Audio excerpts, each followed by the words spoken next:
اس کی ٹریڈنگ کیسے کرنا کیسا ہے؟ سگریٹ کی طرح کا نشہ ہے نا، بس تمباکو کا جو حکم ہے مکروہ ناپسندیدہ ہے. آپ کے گارڈ نماز پڑھتے ہیں یا نہیں پڑھتے؟ 5 نمازیں پڑھتے ہیں میرے بھائی. ہمارے گارڈ 5 جماعت کی نماز نہیں پڑھتے کیونکہ وہ پہرا دے رہے ہوتے ہیں. اگر یہ پہرا نہ دیں جماعت کی نماز میں، یہ بھی نماز پڑھ رہے ہوں تو ہم سب کی نماز اکٹھی ہو رہی ہوگی. تو یہ سب صرف میری حفاظت نہیں کر رہے، آپ سب کی بھی حفاظت کر رہے ہیں. باقی اللہ حفاظت کرنے والا ہے، اللہ ہم سب کی حفاظت کرے. تیمم کی لغوی اور اصطلاحی تعریف بتا دیں، کوئی معاشرتی علوم کا امتحان آ رہا ہے آپ کا میرا خیال ہے. تیمم عربی میں قصد کرنے کو کہتے ہیں، ارادہ کرنا. فتیمموا صعیدا طیبا، اللہ کہتے ہیں ارادہ کرو مٹی کا، یعنی اس کی طرف جاؤ اور اس کو چہرے اور ہاتھ پہ ملو، جیسے کہ حدیث میں تفسیر ہے. تو تیمم کا لغوی معنی ارادہ ہے، اور اصطلاح میں 2 ضربوں کا نام ہے. ایک ضرب ماری اور ہاتھ چہرے پہ پھیر لیا، دوسری ضرب ماری بازو پہ اور ہاتھ پہ. 2 ضربوں کو تیمم کہتے ہیں. تیمم میں نیت فرض اور وضو میں مستحب کیوں ہے؟ تیمم میں نیت فرض اس لیے کہ تیمم نام ہی ارادے کا ہے، تو نیت ارادے کو ہی تو کہتے ہیں، جبکہ وضو میں ارادہ نہیں ہے. وضو میں طہارت ہے. طہارت پانی کو، اللہ نے پانی کو ویسے ہی پاکیزہ بنایا، نیت نہ بھی ہو تو پانی پاک صاف کر دیتا ہے. امام ابو حنیفہ کا جو فقہ ہے نا بڑا جاندار ہے. دیگر اماموں کے نزدیک وضو میں بھی نیت فرض ہے، نئی نیت کرو گے تو وضو نہیں ہوگا. امام حنیفہ کہتے ہیں تیمم میں تو نیت فرض ہے، وضو میں نیت کر لو گے تو وضو کا ثواب ملے گا، لیکن نیت نہیں کرو گے تو ثواب نہیں ملے گا، لیکن وضو پھر بھی ہو جائے گا. وجہ کیا ہے؟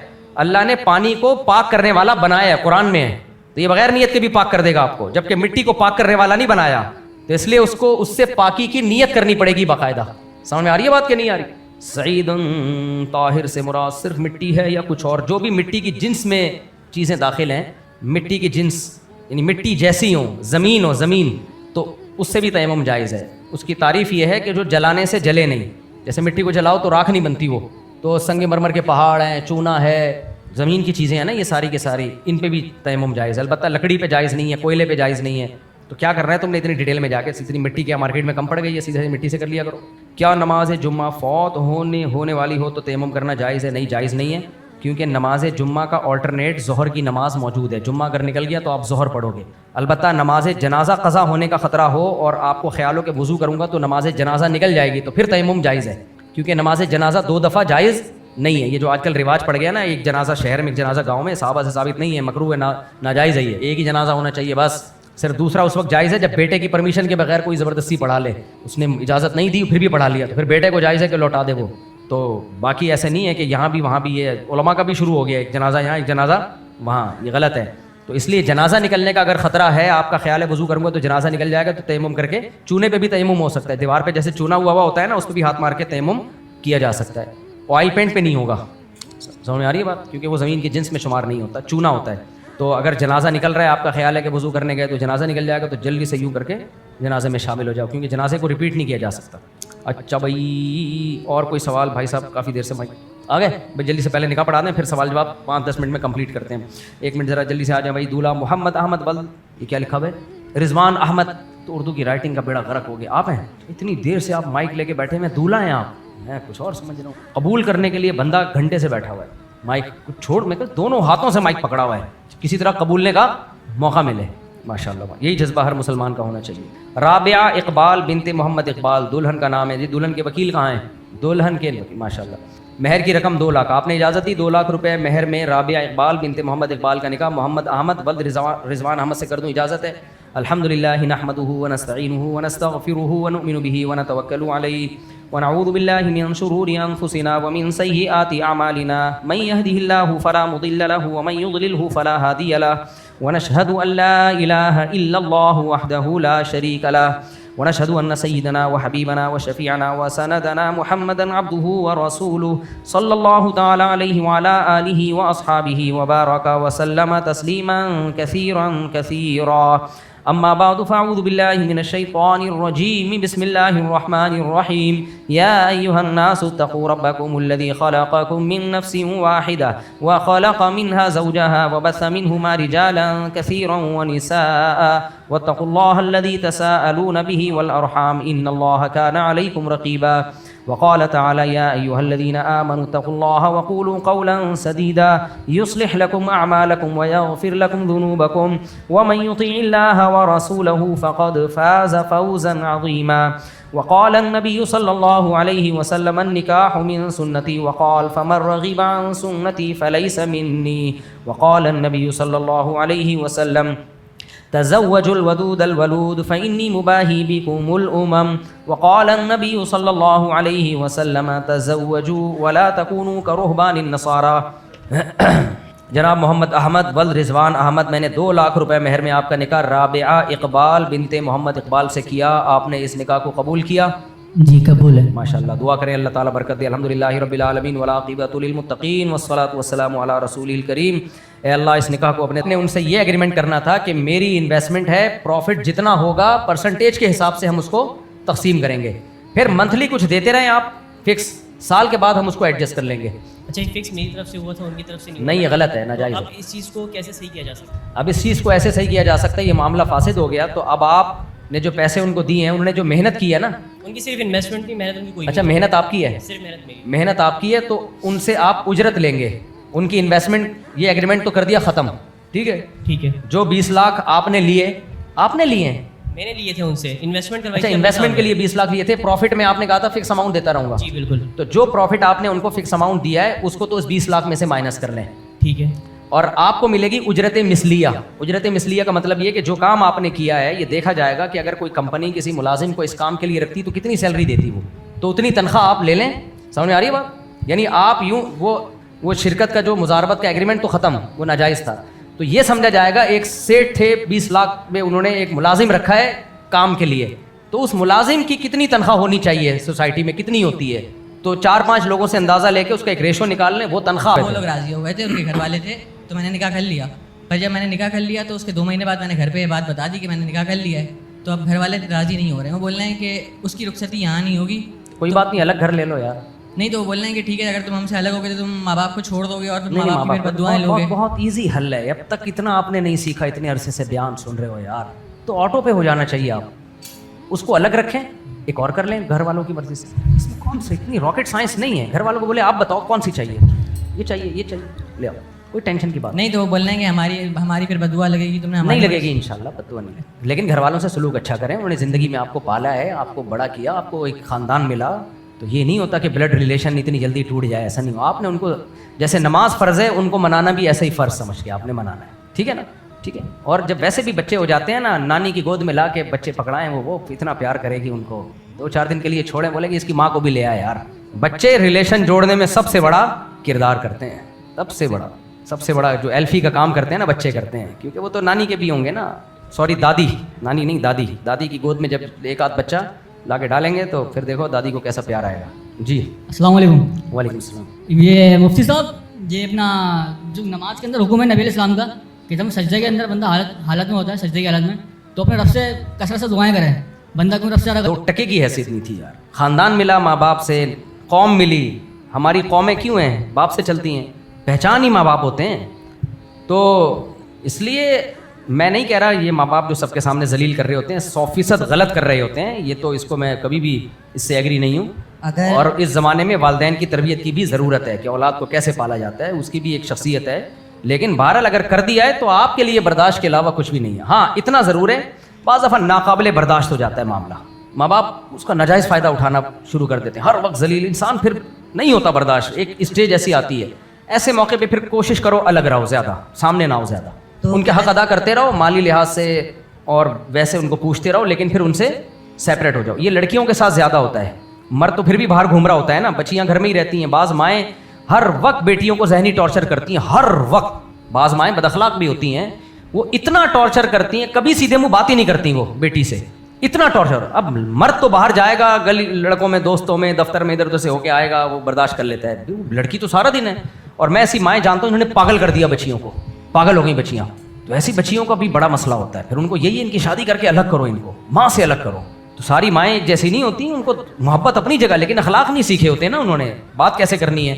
تو اتنا ٹارچر کرتی ہیں، اتنا ٹارچر کرتی ہیں، بچیاں پاگل ہو جاتی ہیں. خودکشیاں بھی ہوئی ہیں، اللہ بچائے اس سے. تو اس لیے یہ نہیں ہے کہ ماں اور باپ بنا دیا تو جو مرضی کرتے رہو یار، بیٹھ کے ان کے ساتھ، اولاد کے ساتھ، اور اس کو ٹارچر کرتے رہو، ذلیل کرتے رہو ساری دنیا کے سامنے. کچھ لوگ اپنے بیٹے میں برائی دیکھی ساری دنیا میں بتا رہے ہوتے ہیں. بیٹا کہتے ہیں بتا ہی دیا تو مجھے بتانے کی کیا ضرورت ہے بھائی، جب ذلیل کر ہی دیا ہے. تو یہ غلط ہوتا ہے میرے بھائی. ماں باپ کو چاہیے اپنی اولاد سے محبت کریں، اور اس کو بہرحال اولاد کے لیے یہی حکم ہے کہ ماں باپ کے احسانات کا پلڑا اتنا زیادہ ہے کہ ان کی زیادتیاں ان کے احسانات کا مقابلہ نہیں کر سکتی. تو بیلنس کرنا چاہیے نا. اللہ میاں بھی تو دیکھو قیامت میں اعمال کو تولیں گے, جس کی نیکیوں کا وزن زیادہ ہوا جنت میں, برائیوں کا وزن زیادہ ہوا جہنم میں. یہ تھوڑی کہ جس نے برائی کی لازمی جہنم میں ہی جائے گا, تو کوئی بچے گا ہی نہیں. تو اللہ میاں نے بھی پلس مائنس کرنا ہے, کچھ ٹھیک ہے برائیاں لیکن کچھ اچھائیاں بھی تو ہیں. تو جب ہم اللہ ہمارے ساتھ پلس مائنس کریں گے تو ہم نے بھی ماں باپ کے احسانات اور ان کی طرف سے کوئی زیادتی ہو رہی ہے اس کو پلس مائنس کرنا ہے. تو سارے احسانات کو ایسے وہ نہیں کر دینا. باقی برداشت نہیں ہو رہا باہر نکل جاؤ, شادی کر کے الگ ہو جاؤ.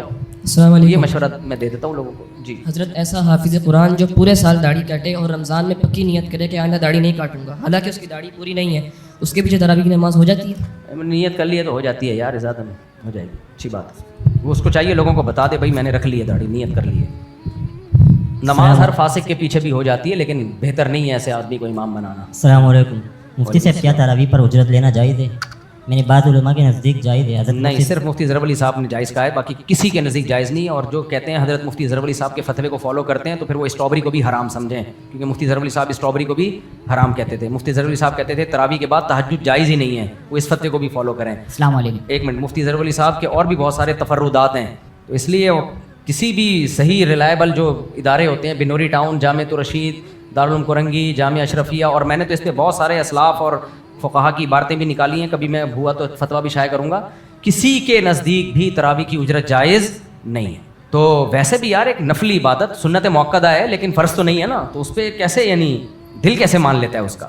تو ہاں کوئی اپنی خوشی سے امام قاری صاحب کو ہدیہ دے دے تو وہ تو کوئی بھی بلکہ دینا چاہیے, لیکن اس میں بھی قاری صاحب کو پہلے بتا دو بھائی ہمارے ہدیہ ودیہ نہیں ملتے, تاکہ خالص ہو کے پڑھائے ہو. تراویح تہجد کی طرح کی نماز ہے. اب تہجد کوئی پڑھا رہا ہے تو پیسے لے کے چل بھائی نماز پڑھا, ایسا نہیں ہوتا بھائی, یہ نماز نہیں ہے. فرض نماز تو پورے سال ہے نا, اس میں تو امام کو پورے سال کے لیے ایک شاعر اسلام میں سے ہے, اور اس کی پورے سال کوئی ذمہ داری لے گا پوری, یعنی سال بھی نہیں, وہ تو جب تک ہے ذمہ داری لیتا ہے, اور پھر اس دوران وہ کوئی اور کام نہیں کر سکتا. تراویح میں یہ ہے کہ نہیں پڑھا رہا تو اپنی پڑھ لو, الحمد للہ سے پڑھ لو, پورا قرآن ختم ہی نہ کرو. فرض نماز کے بغیر تو گزارا نہیں ہے نا, وہ تو اسلام کا پورا رکن فوت ہو جائے گا. تراویح میں یہ ہے کہ سنت ہے قرآن ختم کرنا, اگر نہیں مل رہا تو الحمد للہ سے پڑھ لو. جماعت سے پڑھنا بھی بہتر ہے, افضل ہے, نہیں ہو رہا تو اکیلے پڑھ لو.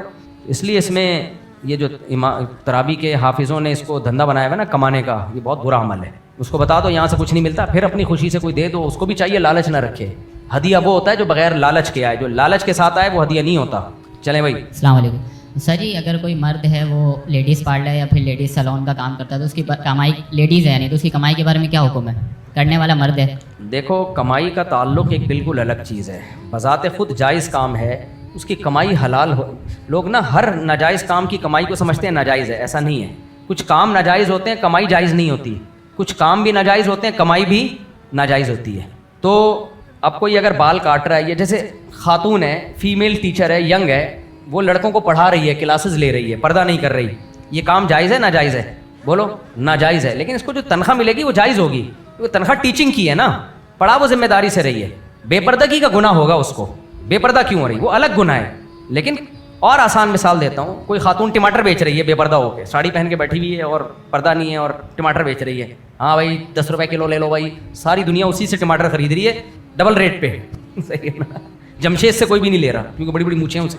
تو اب یہ عمل تو ناجائز ہے بھائی, تو پردہ کیوں نہیں کر رہی ہے, کیوں بے پردہ ہو کے بیٹھی ہوئی ہے, جوان عورت ہے, کیوں پردہ نہیں کر رہی ہے, سلیو لیس کپڑے کیوں پہنے ہوئے ہیں.